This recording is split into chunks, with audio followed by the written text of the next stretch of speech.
તો ગુજરાતમાં ચોમાસા પહેલા જ નદીઓ વહેતી થઈ છોટાઉદેપુરની સાપણ નદીમાં ધસમસતા પાણી આવ્યા। ચોમાસું હજુ પહોંચ્યું નથી ત્યાં મેઘરાજા મૂડમાં આવી ગયા। શુક્રવારે રાત્રે મેઘરાજાએ દક્ષિણ ગુજરાત અને મધ્ય ગુજરાતમાં એવી બેટિંગ કરી કે નદીઓમાં નવા નીરની આવક થઈ। ધોધમાર વરસાદના કારણે નીચાણવાળા વિસ્તારોમાં પાણી ભરાઈ ગયા। આ દ્રશ્યો છોટાઉદેપુરના છે, જ્યાં ક્વાંટમાં મોડી રાતથી જ વરસાદે બખડાટી બોલાવી, જેના કારણે ઉમઠી ગામની સાપણ નદીમાં પાણીનો પ્રવાહ ધસમસતો જોવા મળ્યો। આ નદીમાં ક્વાંટ ઉપરાંત મધ્યપ્રદેશના કેટલાક ભાગોમાં થયેલા વરસાદનું પાણી પણ પહોંચ્યું હોવાના અહેવાલ છે। ચોમાસું પહેલા જ નદીમાં નવા નીરની આવક થતા ખેડૂતોમાં ખુશીની લહેર જોવા મળી। છોટાઉદેપુર જિલ્લામાં અચાનક વાતાવરણમાં પલટો આવ્યો। જિલ્લાના અનેક વિસ્તારોમાં વરસાદી ઝાપટા પડ્યા। વરસાદી છાંટા પડતા વાતાવરણમાં ઠંડક પ્રસરી। આ તરફ મધ્ય ગુજરાતના પંચમહાલમાં પણ વાતાવરણ પલટાયું। પ્રી મોન્સૂન એક્ટિવિટીના ભાગરૂપે ધોધમાર વરસાદ વરસ્યો। કાલોલ તાલુકાના મલાવ, મદવાસ, સણસોલી, દેલોલ સહિત અનેક વિસ્તારોમાં મેઘરાજાનું ધમાકેદાર આગમન થયું। સંઘ પ્રદેશ દાદરાનગર હવેલીમાં ધોધમાર વરસાદના કારણે નીચાણવાળા વિસ્તારોમાં પાણી ભરાયા। મોડી રાત્રે સેલવાસ અને આસપાસના વિસ્તારમાં વરસાદ વરસ્યો। અસહ્ય ગરમી અને ઉકળાટના માહોલમાં વરસાદ વરસતા વાતાવરણમાં ઠંડક પ્રસરી। તો ચોમાસા પહેલા જ વલસાડ જિલ્લામાં ચોમાસાનું ટ્રેલર વીજળીના કડાકા ભડાકા સાથે વરસાદ ખાબક્યો। ચોમાસાની એન્ટ્રી જ્યાંથી થવાની છે એ દક્ષિણ ગુજરાતમાં પ્રી મોન્સૂન એક્ટિવિટી શરૂ થઈ ચૂકી છે, જેના કારણે દક્ષિણ ગુજરાતના કેટલાય વિસ્તારોમાં વરસાદી માહોલ છવાયેલો છે। વલસાડના વાપી, ઉમરગામ અને આસપાસના વિસ્તારમાં વરસાદ વરસ્યો। વીજળીના કડાકા ભડાકા સાથે તોફાની માહોલ જોવા મળ્યો। ગરમી અને ઉકળાટના માહોલમાં વરસાદ વરસતા વાતાવરણમાં ઠંડક ફેલાઈ। લોકોએ ગરમીમાંથી આંશિક રાહત મેળવી। દિવસભર વાદળછાયા વાતાવરણ બાદ જિલ્લાના અનેક વિસ્તારોમાં વરસાદ વરસ્યો। વલસાડના ગ્રામ્ય વિસ્તારોમાં વરસાદી ઝાપટા પડ્યા। વીજળીના કડાકા ભડાકા સાથે વરસાદ ખાબકતા ચોમાસા જેવા દ્રશ્યો જોવા મળ્યા। વરસાદ વરસતા જ અનેક વિસ્તારોમાં વીજ પુરવઠો ખોરવાયો હતો। ઉમરગામમાં સ્ટેશન રોડ વિસ્તારમાં તંત્રના પ્રી મોન્સૂન કામગીરીની પોલ ખુલી ગઈ હતી। પહેલા વરસાદમાં જ રસ્તા પર પાણી ભરાઈ ગયા, તો કેટલીક જગ્યાએ નીચાણવાળા વિસ્તારમાં દુકાનોની બહાર પાણી ભરાઈ ગયા હતા। તો આજથી 13 જૂન સુધી સૌરાષ્ટ્ર, મધ્ય અને દક્ષિણ ગુજરાત પર ફરી વળશે મેઘો અને હવામાન વિભાગે કરી છે આગાહી। ચોમાસા પહેલા મેઘો મચાવશે ધડબડાટી। 5 દિવસ પવન સાથે વરસાદની આગાહી। આકરા ઉનાળાના બફારા વચ્ચે ચોમાસાના દસ્તકની રાહ જોવાઈ રહી છે। જોકે આ દરમિયાન રાજ્યના ઘણા વિસ્તારોના વાતાવરણમાં પલટો જોવા મળી રહ્યો છે અને વરસાદ પણ વરસ્યો છે। ચોમાસા પહેલા પ્રી મોન્સૂન એક્ટિવિટીના ભાગરૂપે આગામી 5 દિવસ રાજ્યમાં વરસાદની આગાહી કરવામાં આવી છે। આ 5 દિવસ સુધી સૌરાષ્ટ્ર, મધ્ય અને દક્ષિણ ગુજરાતમાં વરસાદ પડવાની સંભાવના છે। સાથે જ થંડરસ્ટોર્મ એક્ટિવિટીના કારણે 30 થી 40 કિલોમીટરની ઝડપે પવન ફૂંકાશે। દક્ષિણ ગુજરાત માટે આવનારા 4 દિવસ માટે અમુક ભાગોમાં હળવાથી મધ્યમ વરસાદ થવાની આગાહી કરવામાં આવી છે। आने वाले दिनों के लिए जो गुजरात स्टेट के लिए फोरकास्ट दिया गया है वो साउथ गुजरात रीजन के लिए डे 1 से डे 4 यानी आने वाले 4 दिनों के लिए फ्यू प्लेसेस पे लाइट से मॉडरेट रेनफॉल होने का पूर्वानुमान दिया गया। આગામી 13 જૂન સુધી સૌરાષ્ટ્ર, મધ્ય અને દક્ષિણ ગુજરાતમાં વરસાદની આગાહી કરવામાં આવી છે। 9, 10 અને 11 જૂને સૌરાષ્ટ્ર, મધ્ય ગુજરાત, દક્ષિણ ગુજરાત અને દાદરાનગર હવેલીમાં સામાન્ય વરસાદ પડી શકે છે। 12 જૂને સૌરાષ્ટ્ર, ઉત્તર ગુજરાત, મધ્ય અને દક્ષિણ ગુજરાતમાં સામાન્યથી મધ્યમ વરસાદની આગાહી છે। 13 જૂને સૌરાષ્ટ્ર અને દક્ષિણ ગુજરાતમાં વરસાદની શક્યતા વ્યક્ત કરવામાં આવી છે। તો ચોમાસા પહેલા જ સાપુતારામાં વરસાદી માહોલ જામ્યો છે। સાપુતારાનો નજારો જોઈને મોજ પડી જશે। ગિરિકંદરામાં ધુમ્મસની ચાદર પથરાઈ। સાપુતારામાં મોજ પડે તેવું વાતાવરણ। સાપુતારામાં વરસાદ બાદ સર્જાયો આહલાદક નજારો। હવે ધોધ અને ઝરણા જોવા સહેલાણીઓનો વધશે ધસારો। ચોમાસું દરવાજે આવીને ઊભું છે ત્યારે ગિરિમથક સાપુતારા ખાતે સતત બીજા દિવસે પણ વરસાદી માહોલ જોવા મળ્યો। સવારથી આકાશમાં કાળા ડિબાંગ વાદળો ઘેરાયા હતા, જેના કારણે ગિરિકંદરામાં ધુમ્મસની ચાદર પથરાયેલી જોવા મળી। આ નયનરમ્ય નજારો જોઈને પ્રવાસીઓ ખુશીથી ઝૂમી ઉઠ્યા હતા। તો કાળઝાળ ગરમી વચ્ચે વાદળછાયા વાતાવરણ વચ્ચે સમગ્ર પંથકમાં ઠંડક વ્યાપી। સાપુતારા ખાતે વાદળછાયા અને ઠંડા વાતાવરણથી સહેલાણીઓમાં ખુશીની લહેર ફેલાઈ ગઈ। વરસાદને પગલે હવે સાપુતારાના વાતાવરણમાં તાજગી જોવા મળશે। બીજી તરફ સતત બીજા દિવસે સાંજે પડેલા વરસાદને પગલે ખેડૂતોમાં ખુશી ફેલાઈ છે। ગિરિમથક સાપુતારામાં મેઘરાજાની પધરામણી સાથે જ વીકેન્ડમાં હોટલોમાં એડવાન્સ હાઉસફુલના પાટિયા ઝૂલી રહ્યા છે।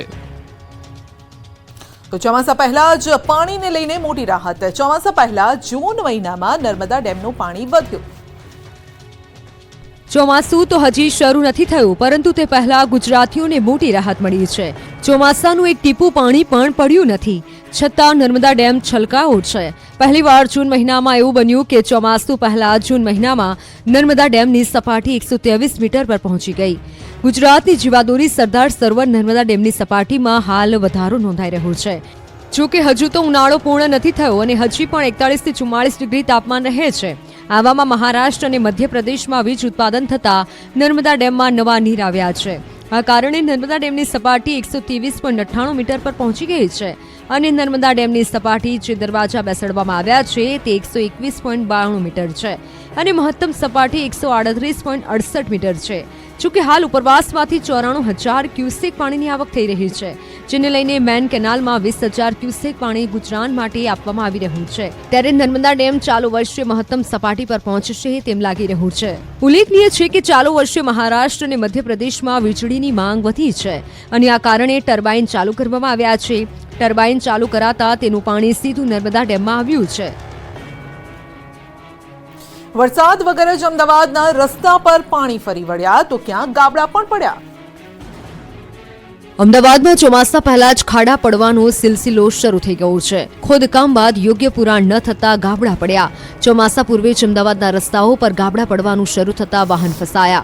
રામદેવ ટેકરા રસ્તા પરથી પસાર થતું ટેન્કર ખાડામાં પડ્યું. રસ્તો બેસી જતા ટેન્કરનો એક તરફનો ભાગ જમીનમાં દબાઈ ગયો હતો. ટેન્કરને બહાર કાઢવા માટે 2 ક્રેનને મંગાવી પડી હતી. થોડા સમય પૂર્વે કરાયેલા ડ્રેનેજ કામની જગ્યાએ જ જમીન બેસી જતા કામગીરી પર સવાલ ઉભા થયા. આ તરફ અમદાવાદના નિકોલમાં પણ ચોમાસા જેવા દ્રશ્યો સામે આવ્યા. નિકોલના ગોપાલ ચોક વિસ્તારમાં પાણી ભરાયા. ગટર લાઇન તૂટી જતા ગટરના પાણી રોડ પર ફરી વળ્યા. રોડ પર પાણી જ પાણી થઈ જતા અહીંથી નીકળતા વાહન ચાલકો પરેશાન થયા. આ અંગે સ્થાનિકોએ એમસીને વારંવાર ફરિયાદ કરી હોવા છતાં નિરાકરણ આવતું નથી. લોખંડના પાઇપ ભરેલું ટ્રેલર ગુલાટ મારી ગયું અને ચાલક અને ક્લીનરનો આબાદ બચાવ થયો. વલસાડના ધરમપુર નજીક લોખંડના પાઇપ ભરેલા એક ટ્રેલરે પલટી મારી હતી. ધરમપુર વાપી રોડ પરથી પસાર થઈ રહેલું ટ્રેલર દશેરા પાટિયા નજીક પહોંચતા જ અચાનક જ રોડની બાજુમાં પલટી ગયું હતું. ટ્રેલર પલટી જતા તેની કેબિન પણ દબાઈ ગઈ હતી. જો કે આ અકસ્માતમાં ટ્રેલરના ચાલક અને ક્લીનરનો ચમત્કારિક બચાવ થયો હતો. અચાનક ટ્રેલર પલટી જવાના કારણે આસપાસના લોકો પણ તાત્કાલિક અસરથી ઘટના સ્થળે પહોંચ્યા હતા અને ટ્રેલરના ચાલક અને ક્લીનરને બહાર કાઢ્યા હતા. સાથે જ ઘટના અંગેની નજીકના પોલીસ સ્ટેશનમાં જાણ થતા પોલીસ કાફલો પણ ઘટના સ્થળે આવી પહોંચ્યો હતો અને વધુ તપાસ હાથ ધરી હતી. જર્જરિત મકાનોને લઈને જામનગરમાં હોબાળો થયો. ડિમોલિશન ન કરવા દેવાની સ્થાનિકોની ચીમકી. જામનગરમાં હાઉસિંગ બોર્ડના જર્જરિત મકાનોના ડિમોલેશનને લઈને રહીશોએ વિરોધ નોંધાવ્યો છે. જૂની સાધનામાં જર્જરિત ફ્લેટના ડિમોલેશન વેળાએ સ્થાનિકોએ હોબાળો મચાવ્યો. ડિમોલિશન માટે પહોંચેલી મનપાની ટીમ અને પોલીસ આવતા વિરોધ વ્યક્ત કર્યો અને રહેવા માટે અન્ય મકાનની વ્યવસ્થાની માંગ કરી અને જ્યાં સુધી વ્યવસ્થા ન થાય ત્યાં સુધી ડિમોલિશન ન કરવા દેવાની ચીમકી ઉચ્ચારી. તો સ્થાનિકોની માંગને લઈને હાઉસિંગ બોર્ડના ડેપ્યુટી એક્ઝિક્યુટિવ એન્જિનિયરે કહ્યું કે હાલ તાત્કાલિક ધોરણે મકાન ન આપી શકીએ. જ્યારે રીડેવલપમેન્ટ સ્કીમ હેઠળ આવાસ બને ત્યારે મકાન આપી શકીએ.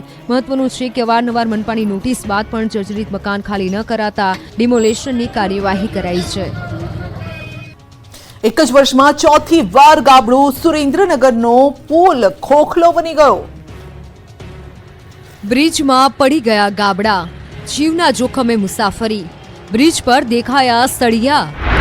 આ દ્રશ્યો સુરેન્દ્રનગરના દુધરેજ નજીક આવેલા નર્મદા કેનાલ પરના પુલના છે. આ દ્રશ્ય જોઈને લાગે કે આ પુલ ભારોભાર ભ્રષ્ટાચારની ચાડી ખાઈ રહ્યો છે. ધંગધ્રા જવા તરફના પુલ પર એક જ વર્ષમાં ચોથી વાર ગાબડું પડતા સ્થાનિકો રોષે ભરાયા. જર્જરિત થયેલા બ્રિજના કારણે વાહન ચાલકો ફરી જીવના જોખમે ત્યાંથી પસાર થવા મજબૂર બન્યા છે.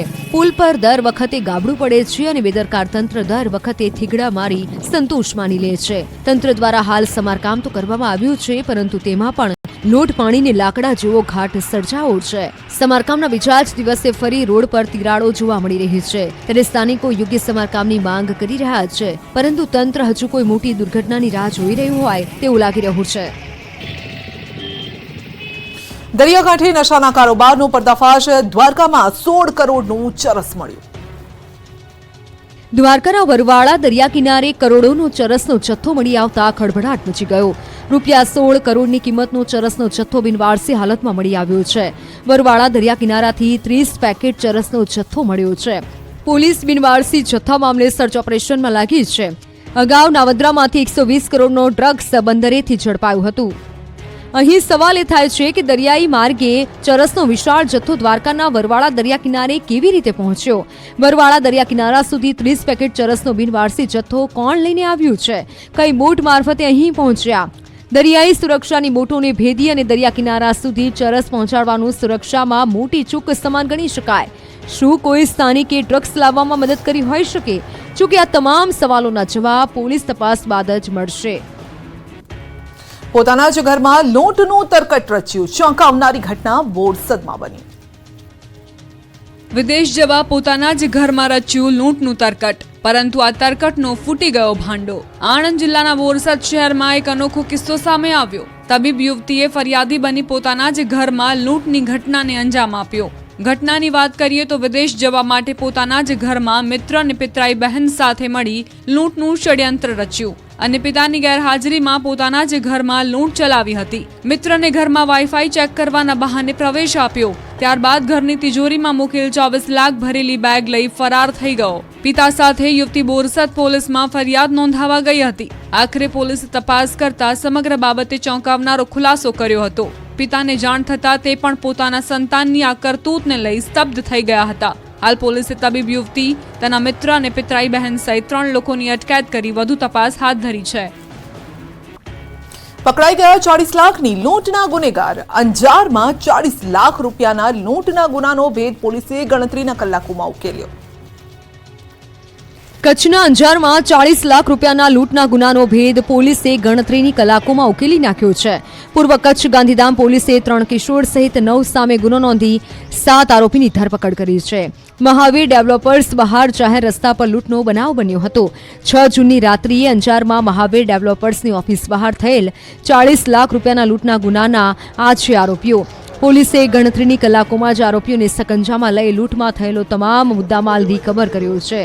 લૂંટની ઘટના બાદ પોલીસે આરોપીઓને પકડવા જમીન આસમાન એક કર્યા. ગુનાની ગંભીરતાને ધ્યાનમાં રાખી પોલીસે વિવિધ ટીમો બનાવી તપાસ હાથ ધરી હતી. પોલીસના જણાવ્યા પ્રમાણે મહાવીર ડેવલપર્સ બહાર જાહેર રસ્તા પર લૂંટનો બનાવ બન્યો હતો. કર્મચારી દરરોજની જેમ ફરિયાદીની કારમાં 40 લાખ રોકડ મૂકવા ગયા હતા. તે દરમિયાન બે બાઇક પર સવાર આવેલા શખ્સોએ છરી બતાવી રૂપિયાની બેગ આંચકી ફરાર થઈ ગયા હતા. જે બાદ તપાસમાં કર્મચારી પર શંકા જતા સમગ્ર ભાંડો ફૂટ્યો. પૂછપરછમાં પટ્ટાવાળા બાળકે એક મહિલા તથા આશરે 6 થી 7 લોકો સાથે મળી ઘટનાને અંજામ આપ્યો હોવાનું કબૂલ્યું હતું. પોલીસે સીસીટીવીના આધારે 7 આરોપીઓને ઝડપી પાડ્યા છે. આરોપી પાસેથી રોકડ રકમ સહિત કુલ 41.30 લાખનો મુદ્દામાલ કબજે કરી પોલીસે વધુ કાર્યવાહી હાથ ધરી છે.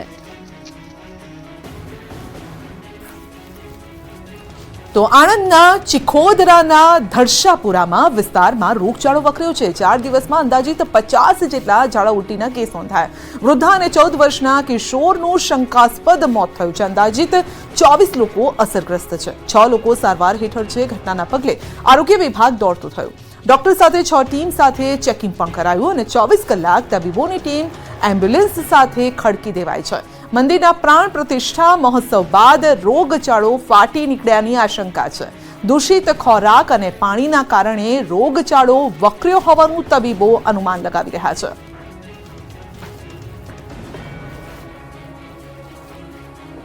તો વલસાડમાં આડા સંબંધનું કરુણ અંજામ. પતિએ યુવાનનું ઢીમ ઢાળી દીધું. પત્નીના આડા સંબંધની શંકામાં ખેલાયો ખૂની ખેલ. પતિએ આડા સંબંધની શંકામાં લીધો યુવાનનો જીવ. વલસાડમાં એક ઘટનાથી ચકચાર મચી. પત્નીના અન્ય યુવાન સાથે આડા સંબંધના વહેમમાં પતિએ યુવાનની હત્યા કરી નાખી. મૃતક યુવાન વલસાડ નજીકની એક કંપનીમાં કામ કરતા મહિલા અને પુરુષ કામદારોને કંપની પરથી ઘરે મૂકવા અને લઈ જવાનું કામ કરતો હતો. જ્યારે યુવાન મહિલાને ઘરે લેવા અને મૂકવા ગયો ત્યારે મહિલાના પતિને મૃતક યુવાન પર શંકા જતા ગળું દબાવી અને મોતને ઘાટ ઉતારી દીધો હતો.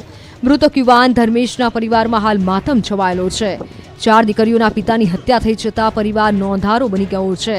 તો આ તરફ વલસાડ ગ્રામ્ય પોલીસે હત્યાનો ગુનો નોંધી ઊંડાણપૂર્વક તપાસ હાથ ધરી ગાડડિયા ગામના જેકી પટેલ અને તેના મિત્ર સંકેત પટેલ નામના 2 યુવકોની ધરપકડ કરી છે અને આગળની તપાસ હાથ ધરી છે.